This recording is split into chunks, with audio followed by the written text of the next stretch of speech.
The climate change protests known as the Fridays for Future have been continuing around the world, with the organisers of this march in Montreal saying 500,000 people took part. They were joined by the Swedish teenager who inspired the movement, Greta Thunberg. It was perhaps the biggest gathering, but many took place in other cities too. These pictures are from New Zealand, where tens of thousands of school children and university students took part in protests across the country. Organisers say that 40,000 people got involved. These school children also made their point about the climate in Abuja in Nigeria. And there was also a gathering in The Hague in the Netherlands. Our correspondent Anna Holligan was there. Climate justice! Some schools here in The Hague have actually cancelled classes and brought the pupils out to protest instead, building climate consciousness into the real-life curriculum. Too many people, and there's no oxygen there. This is the only chance we had, so we need to take our chance and make the world better. And of course, the Netherlands has a lot to be conscious of, with almost a third of the country lying below sea level. They're super aware of those rising tides. This country, of course, has a reputation, clean, green living, cycling, windmills, renewable energy. But actually, its record has a lot to be desired. Children here in the Netherlands have the highest instances of asthma caused by pollution anywhere in Europe, and they're struggling to reach those targets of reducing emissions by 49% by 2030 compared to 1990 levels. So the message here in The Hague is clear, and it's reverberating again all over the world today. We are here. This is not good what the world is doing, and now we hope that the rechter say we do for the world that we doing for the world that's better. These are the superheroes of the future.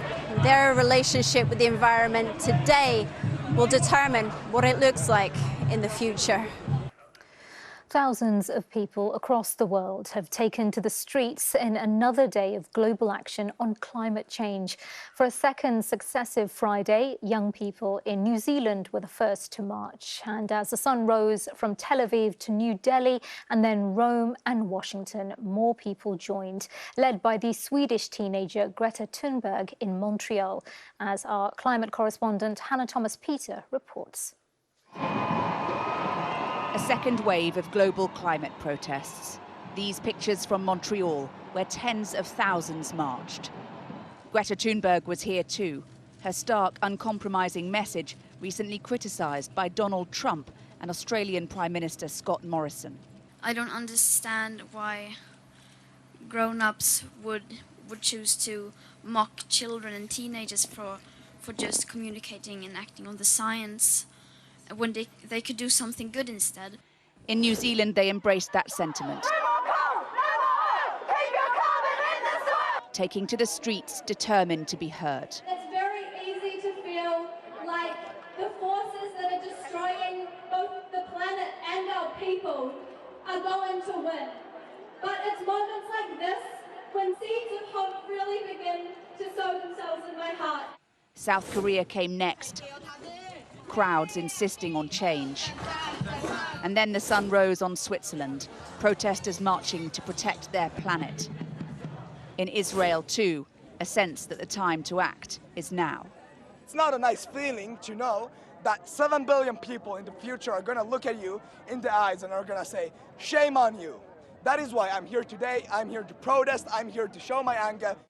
Outside the United Nations in New York, the noise of protesters from all sorts of causes filled the air. Alexandria Villaseñor is here too, spending her 42nd Friday on strike from school. I never think that I cannot make a difference because there's so many students striking and getting involved. You can see how much change we've made just in the past year. OPEC called the youth movement the #1 threat to the oil industry. Despite all the action, though, activists are worried it isn't translating into measurable progress.